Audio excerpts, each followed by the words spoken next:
Нашите клиенти се соочуваат со бројни прекршувања на права и дискриминација, вклучувајќи и прекршување на нивните здравствени права.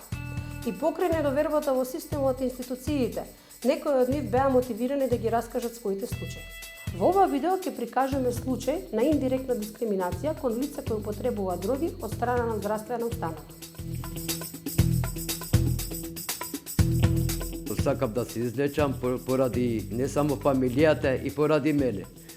Отидов во болница да се излечам, све е окей. Кога дојде времето да се плати, нема толку капацитет да ги плаќам трошковите.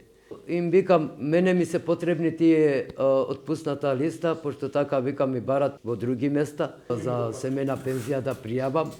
И тие ми рекле мене, не можеш да земаш додека не плаќаш.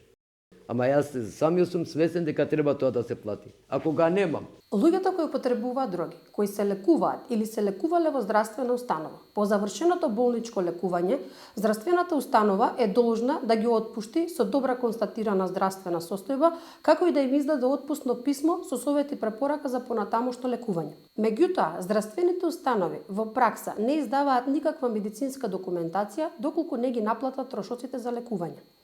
Со неиздавањето на медицинската документација на луѓето кои употребуваат дроги, им се оневозможуваат остварување на други бројни права, како што е правото на понатамошно лекување, правото од социјална заштита или, како што е случајот во ова видео, правото на семејна пензија.